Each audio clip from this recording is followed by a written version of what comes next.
interesting actually, like spotting people from my office here. Yeah, so hello, welcome. So you can probably tell from my accent that I'm not from here. I'm actually from the UK.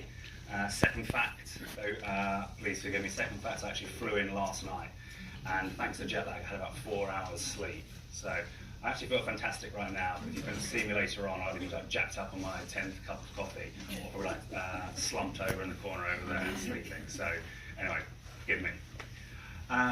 So I'm Alex Gallagher, CMO of UniDays, and I promised the organisers that I wouldn't start talking about UniDays and plugging UniDays, but I do feel I was going to spend a couple of minutes just talking about who we are, what we do, because I think it gives much needed context as to why a guy in his mid-30s is kind of still up there telling you to listen to him about Gen Z. Or as we say in the UK, Gen Z, but Gen Z for today. So UniDays is the world's largest student affinity network.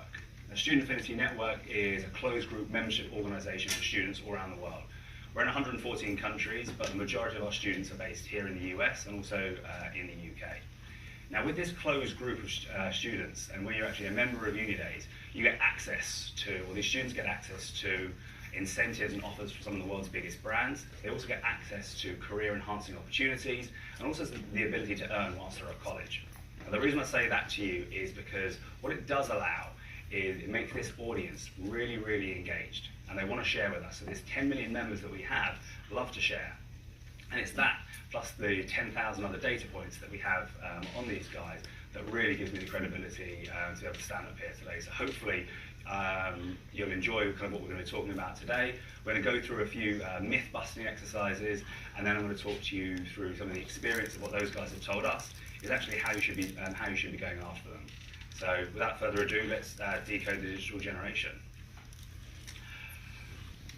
So I think kind of like the way that I'd like to start this is really like when it does come to Gen Z, and I think many of us have probably fallen into this trap before, with Gen Z, but also with previous generations. But when it comes to Gen Z, many marketers do make those decisions, really without looking at the data properly in context, or again, sometimes they just use their gut. So often I've heard people come to me and say, did you know Gen Z thinks this? And actually, the sample size is usually one. My son says this, my friend's daughter says this. So if you're lucky, it's going to be fine, but actually, more often than not, you're wrong. And equally, kind of the other thing that kind of a lot of brands do, and I will see like maybe a lot of nodding heads around here, is that they want to the brands that want to go after Gen Z and win those Gen Z are actually trying to use the same tried and tested tactics that work for millennials. Again, I imagine as you all know, this doesn't work either. So I'm going to show you a generic slide that any presentation you've ever gone to ever is going to include this. And it's basically just a list of facts. And do you know what? They are facts. It is true. This is who they are. But it doesn't really tell you anything about them. It doesn't tell you how to actually make the actionable insights and go after them. But needless to say, I'm going to read them anyway. So born in the mid-90s, yes, they will be the largest group of consumers by 2020. Yes, they are the most diverse generation ever. Yes, they have 143 billion spending power in the US alone. They haven't known life without the web, and this bottom stat tends to differ wherever you are. See, I actually read today 1.2 seconds, so good luck with that. But anywhere between 1.2 seconds attention span up to 8 or 10. This is, again, interesting stuff, and it shows like, why you're all sat here today, because it is a valuable audience to go after. It doesn't tell you how to get them. The other thing that I kind of constantly read about this group of people is they're glued to their smartphones. They're selfie-taking, antisocial, paper-shunning, digital-obsessed zombies. And it's just, again, just not true. It's not who they are. And there's actually a whole range of myths I just want to talk you through, really just try and debunk some of these. So myth one, Gen Z are 100% digital natives. 64% of them don't even listen to podcasts. Go figure, but again, we're told by people you need to go after, you need to go and spend on the podcast, and yes, they do listen to them, but it's not exclusively. In the same thing, 56% don't click on digital ads, and these are ads within their feed as well. 74% don't watch Facebook Live. So I think that what I'm trying to say here is, yes, of course they use digital, of course they use their phones, but they're not walking around. Feet on the ground, looking at their phone, listening to music streaming, surfing between different apps constantly, 24/7. The next one here is like Gen Z isn't receptive to traditional media. Again, another myth. So 84% actually do notice out-of-home ads. Like, go figure, they do. They're not just there looking at their phone the whole time. And 77% do still read printed books, and these aren't just textbooks. Myth 3, they won't pay for apps. So in the UK we'd call it tight. So I think people have the assumption that students are tight, but they're not. They actually just expect value. They are willing to spend, but it needs to be a two-way communication. They do need to get that value back from the brand. 31% will pay for a game, in-app purchasing, and also entertainment apps. And 66% will pay for music apps, so Spotify or Apple Music. Myth 4, they don't care about data privacy. This is so wrong. This is so wrong. Actually, you can imagine growing up in this generation of where every single thing that you do can be recorded, can be played back for eternity. Okay, they do care about privacy. They do care about who has their information. 78% let certain apps know their location only. It's actually hard to get on there. 58% don't trust Facebook with their personal data. It's probably one of the a stat that you probably all recognise now, actually. But these guys, they do care about privacy. They're more attuned to the privacy settings within all of these apps than we ever will be. And again, I'm not going to be talking here about, oh, they've got their fake Instagram account and their real Instagram account, but again, it's true. But the important thing here is that you do need to protect.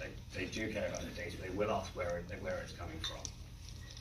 And then number 5, Gen Z is mobile first. This is my biggest pet peeve as well. I always kind of like hear mobile first, mobile only, don't care about anything else. Yes, they've got a phone. Yes, they are mobile first, and yes, they do use their phone. But 64% actually use mobile for browsing only, and they still have access to desktops, and they do still use it, especially when they're making purchases. 60% using a desktop to make a purchase. So that's where I wanted to start with in terms of those myths. We're trying to debunk them. Myths aside, like what does matter to Gen Z? It's obvious. It's your brand. It is your brand that matters to Gen Z, and you've seen it even more and more. And we'll go throughout this presentation. We'll talk a bit more about why it matters so much and how important it is you talk to them, actually share those values. But your brand matters way more so than your products matter. Way more so than your products matter. And for those who think brand marketing is dead, and again, I'm not sure any finance people in the room as well, but again, we'll have a conversation later as well. But for those who think brand marketing is dead, I have news for you, it's not. In fact, actually right now, it's more important than ever before in terms of mixing and blending that e-commerce with brand marketing. But I think with this group of people, as you're probably, again, part of the reason you're here today is actually, a big part of it is it's hard. It's actually, brand means something very different to this generation versus previous generations as well. And it has this new set of expectations. You can't be a brand anymore that's passive.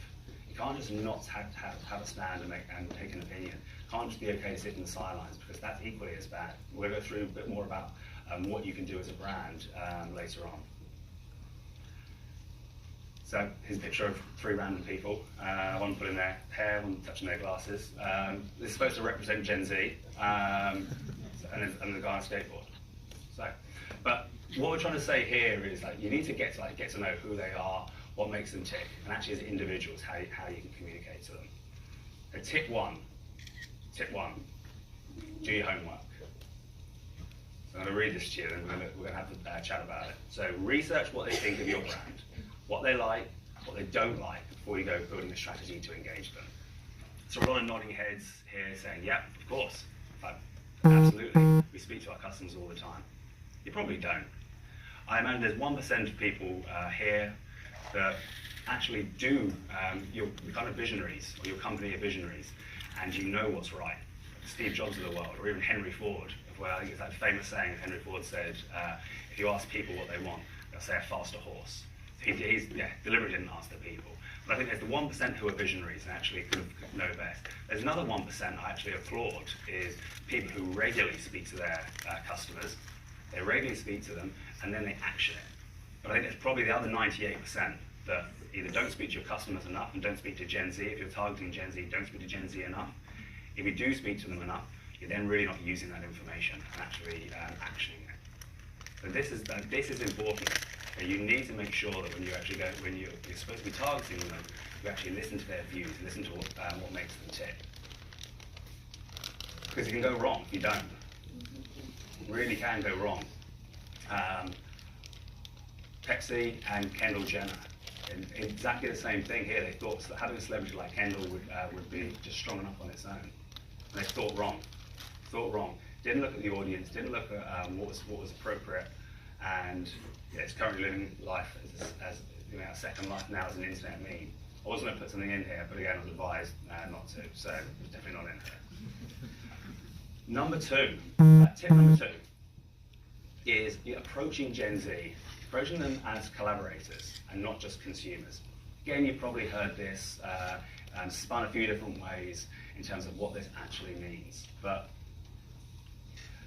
you do need to treat them as more than just your customers. Actually, this is a real photo we've got. We've got actually two of the stars of this here today, actually, who are in this ball pit. But there's really kind of like four things we're going to be talking about here in terms of treating them as collaborators. Like, number one, invite them to submit product and design ideas. Don't just pay lip service to this, by the way. Do it. If you're targeting them and you're actually trying to sell to them, or you're trying to make a difference to them, why wouldn't you? Why wouldn't you be actively going after them and engaging them in product design? We worked with a famous Australian swimwear company earlier this year to design a new range of swimwear, and went out to all of our audience in Australia. There was 500,000 people who went to design this new line. Not only was it a fantastic success in terms of increasing their brand approval rating with that audience, but actually it was like one of their best performing lines in terms of them selling. Seems pretty obvious now, but it was actually engaging that audience in the stuff that they're trying to sell. Number two, this is a really specific one because it really does work. This is talking about like just more broadly creating, we've got it Instagrammable moments, but environments and moments in key locations. This is really what this kind of decodes as is use your audience to amplify your message. Allow them, give them the tools, and actually then allow them to amplify it. They're bigger and more powerful than any of your brand engines when they get going en masse. There's a couple of really good examples actually here in the city as well. There's one called like Rosé Mountain, where you can actually have rosé, you drink rosé and you have you take pictures in environments, again blowing up right now, and equally another company called Journey, who actually set up like specific areas and you can take you on a journey where you can actually showcase what that experience is like. Again, two very, very simple things there, but actually working wonders for both those brands. So what this, again, really kind of what I'm trying to say here is give them the tools and allow them to amplify your message. Number three, get them involved in your corporate social responsibility. Probably all of you guys are doing a ton of it already. It's just probably not sat with you.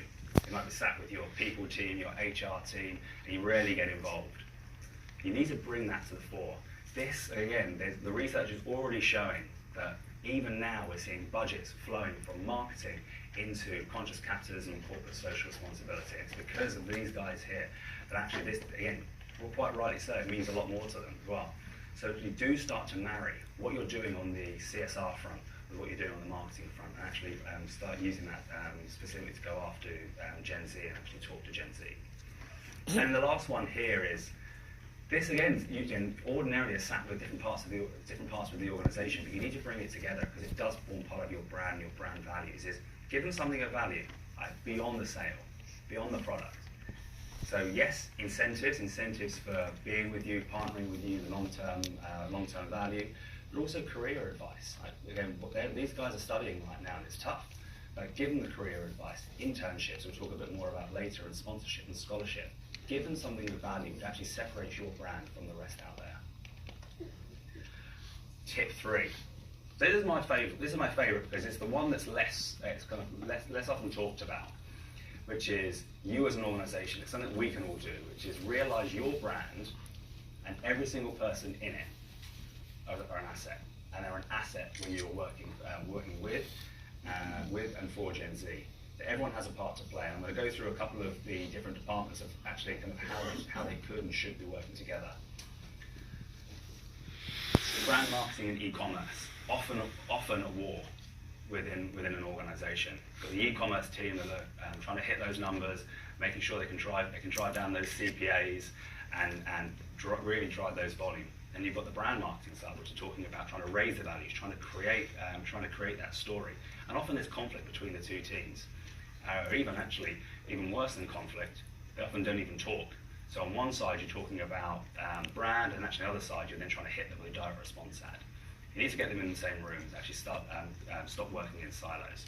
So stop those internal silos, look for opportunities to incentivize Gen Z, and tell your brand story on the same platform.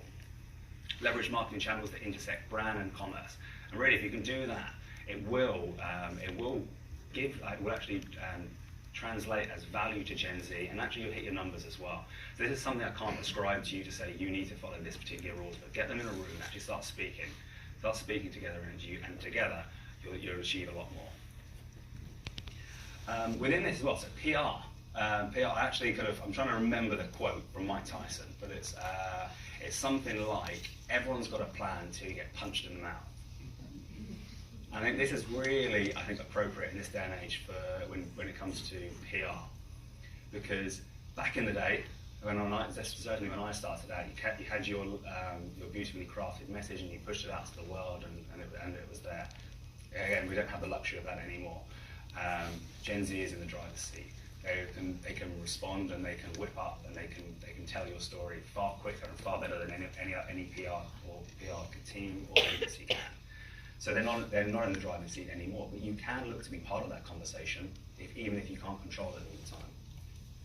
Some obvious stuff here, but again, it's good to reiterate it. It is a constant dialogue with this audience. It is two-way. You can't just shout at them and then close off.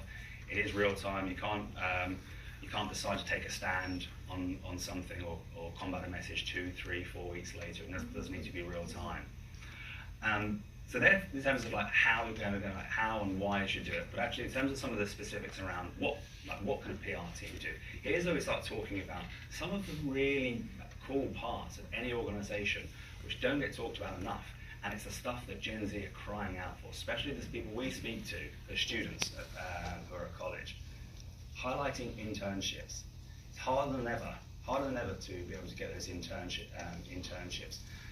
Again, if your company does them, how do you actually go out there and market to them? Is it something you actually engage the will of the community with to be able to try and raise the profile of it? If not, I would suggest you do it. Something we do and some of our partners do, which I can talk about later, but it has huge success. In the same way, internships is actually and I'm going to skip down to number 3 around scholarships.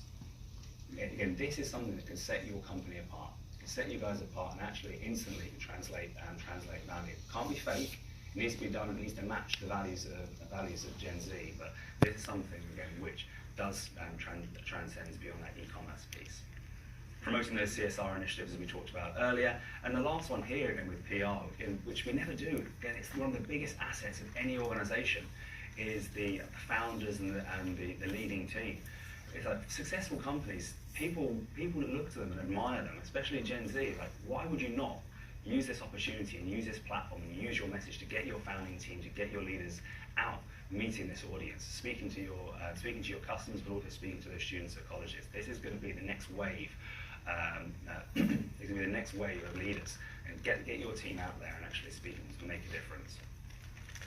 Design. We've spoken a little bit about product design in terms of the importance of it, but do look beyond your internal team. I imagine, even though you probably all know best, I imagine you don't have that many Gen Z audience within your product team or in your design team. So if you don't, and you're looking to go after them, you should probably speak to them. Actually, we said there about asking them to submit design ideas, involve them in the process.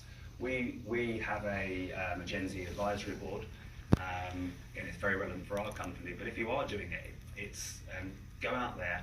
It takes actually very little time. It's that constant dialogue. They love to be engaged, and if you're actually using the information that they provide, again, you actually drive real value. So this is one, again, doesn't take a lot of effort around advisory boards, focus groups. Again, it's obvious stuff, but it's stuff that it always gets left off. When that timeline's crunched, you just go straight to figuring out that next product feature. Customer service, again, another obvious one, but again, often it's kind of the unloved stepchild, really. Customer service, massive untapped resource, both for product, and for marketing.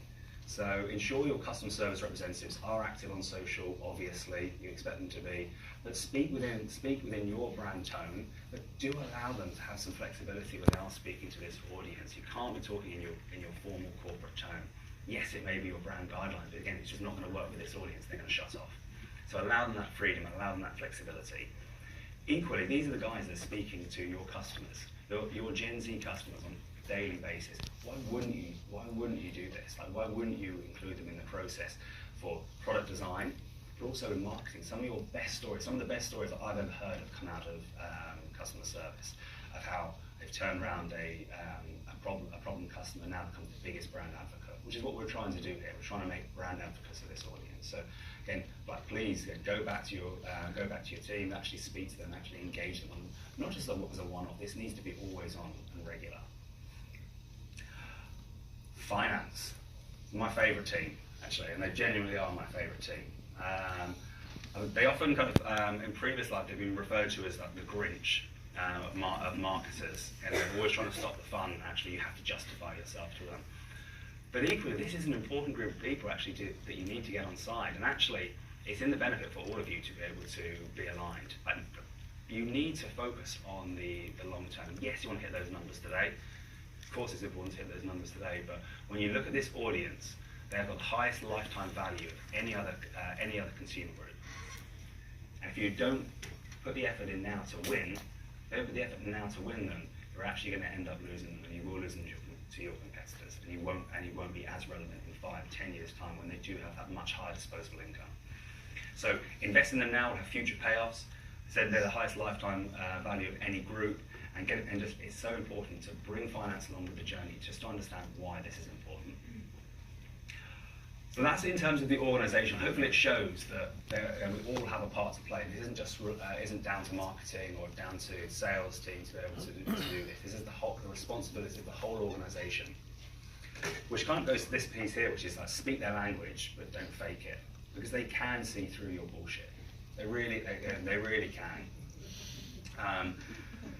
And again, we see what happens, and we see the bad side of it when we don't do that. So this is, you can't just pay lip service to this. It needs to be a conscious effort, company-wide, of really going after that group and actually targeting them. Because, like Gen Z is larger and likely louder than your marketing team, your PR team, or any agency you have on roster. So understanding how to speak their language is crucial. So now is like the final tip that I want to talk about, which is Gen Z and like how they are fundamentally different, and they care about the future, they care about their future, and they are looking for those brands that embody the values that they hold very dear. So we, earlier this month, we conducted a survey. It was around 15 to 20,000 students worldwide, but again, there was 11,000 Gen Z students here in the US. We asked them a range of questions about brands, the responsibility of brands. Actually, do they want, again, around brands taking a stance on different issues? And some of the stats, again, I personally found really fascinating. I want to share a few with you today. I will read all of these. So 86% believe brands have an obligation to take a stand on gender equality. Of the 11,000 people we asked, like more than 9,500 of them said that they believe brands should take a stand on that obligation. 78% believe brands should take a stand on racial and ethnic divisions. 63% of those 11,000 US students that we asked believe brands have an obligation to take a stand on environmental issues. And that 61% of everyone we asked believe brands are better positioned than even governments to solve social problems. 72% believe that brands are obligated to take a stand on immigration, and 78% believe brands should take a stand on economic policy. This is like, for a brand, this is going into some uncharted territory right here. And we'll talk a bit more about it in a second in terms of like, how do you take a stand? Like, where's that line? Where do you draw it? But we'll just finish up with these last two stats. So 44% consider brands as an important way to express their political and social views. And 35% More than 1 in 3 even said they'd go so far as to not buy a product, despite it being the best price, if they disagree with the company's stand on controversial issues. We've got a load more stats, and again we can talk a bit more. Again, more than happy to send some out. There's a way to be able to get those later on. But these are some of the highlights here. Is that Gen Z expects this. I can't stand here in front of you to say this is one of the largest studies ever conducted, but with 11,000 students, this is statistically significant results here. So what do you do with this? Like, this is okay. That's great having these stats, but actually, how do you then go back to your organisation to try and take a stand on this? Actually, where do you even start? Because you need to. You can't be passive. As I said right at the start, you can't be passive anymore. Or you can be passive, but one of your competitors is going to go and take a stand. So where do we start? It's not as scary as it sounds. I just really want to one of my final slides here is just talking about, it's a well-known retailer. Yes, actually, they went through this story. They went through this story of going after, trying to go to the bottom line, always trying to e-commerce, but actually, they lost contact with their audience, their core audience, and they lost their values, and their values started to diverge. And their customers voted with their feet, and actually they started shopping elsewhere, and the inevitable happened. Sales went down, bankruptcy hit, had to close all of their stores, close their online, their e-commerce channel, and actually close down all of their social media channels as well. In a bad place. From, again, leading retailer in a really bad place. The company was sold, and the new buyers kind of came in there and said they wanted to reconnect with this audience, but actually, specifically, they wanted to reconnect with Gen Z. They wanted to reconnect because they felt this is going to be the group of people that are going to power them through for the next 20 years. They wanted to connect with this audience, but actually, how did they start? But rather than going after commerce specifically, but yes, whilst that was important, they wanted to align their values, and the values that they held dear as a brand, and actually match them with the values that they believed with the audience they were going after, the subset of that audience within Gen Z. And they came to us, and actually we'd partnered with them before, and they can be partnered with them now, to really go and target that Gen Z student audience. And what we did, we worked with them together to do 2 things really. It was marry up their CSR that they were already doing to try and amplify that within this audience, but equally recognizing that within that Gen Z group, those student population were a very important part of the customer mix, and actually did deserve special incentives. We're not talking about like the D word or discounts. Don't usually like to say that, but it's incentives, it's offers, it's early access. What they did is they recognized this was an important group of people that required special privileges. They mapped that against the CSR pieces, and guess what? Commerce followed. They actually started to see their brand affinity score increasing. Brand awareness increased, yes, the brand affinity score increased massively, and sales flowed. And actually they're in a position today where they're one of the most popular brands in the US. And whilst I'm not saying that's all down to us, it's actually because those guys recognise the importance of speaking to this audience and being very authentic. So I think we've got 2 slides left, but the key takeaways that I kind of want to talk to today are really just going to reiterate some of these pieces. Gen Z care about the world and the future. They're a diverse group. We talked about some of the values that they hold very dear, and I would say I'd ask all of you to go back, think about this over the next week, and actually how you and how your company can start matching some of those values and take a stand on some of those issues. View them as number 2. View Gen Z as brand collaborators, not just consumers. Very obvious one, but actually start to think about how you do it. Not just lip service, but how do you actually engage with them on an everyday basis. Number 3, think online and offline when it comes to Gen Z. Again, none of this is new, but it's actually a different way of thinking about it. Actually, it's not running online on its own, not running offline on its own, it's not running e-commerce as a silo and brand as a silo. Actually think of this holistically, and what is the message that underpins all of this. Number 4, as I said there, stand for something bigger. But if you can't stand for something bigger, because you just simply can't as an organisation, then be helpful. Offer advice, offer helpful information and resources so that they can improve their future. Then when they're coming out of college, they're going to be thinking about those brands that help them. So actually make sure that when they're there, you help them. And number 5, inspire them to become brand ambassadors. I'm not talking about going onto college campus, standing there with a t-shirt and handing out flyers and freebies. That's not, again, yes, it is a brand ambassador, but it's not the one I'm talking about today. I'm talking about brand ambassadors and advocates, the ones who, again, you're on the front screen of their phone. Actually, you're on their phone at all would be a nice thing. Again, be on the front of that front home screen of the phone when they're when they're talking to their friends. You're the brand they mention. That's what a real brand ambassador is, and that's what you need to be thinking about to inspire them. Yes. So that's it in terms of the kind of the presentation today.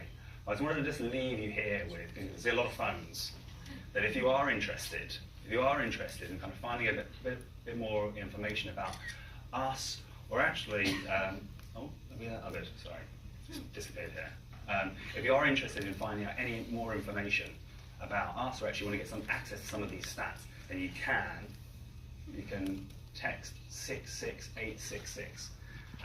So probably throw your name on there, and also your email address as well for help. I promise we won't spam you. It will be someone in the organisation that gives you access to this, and it won't go any further than that. But if you are interested, please do that. Right, what else have we got? Okay, so I think we've got time for some questions. There's a countdown behind me here. It's 6 minutes and 34 seconds. So I'm going to pick the easy ones. So the first one here is anonymous. I believe they're probably all anonymous. What's your advice for a brand who wants to start reaching Gen Z? So without being very obvious, I'd say come to us. But if you're not, I think actually those simple things you can do first of all is look at your existing base right now. Look at your existing base, actually profile it.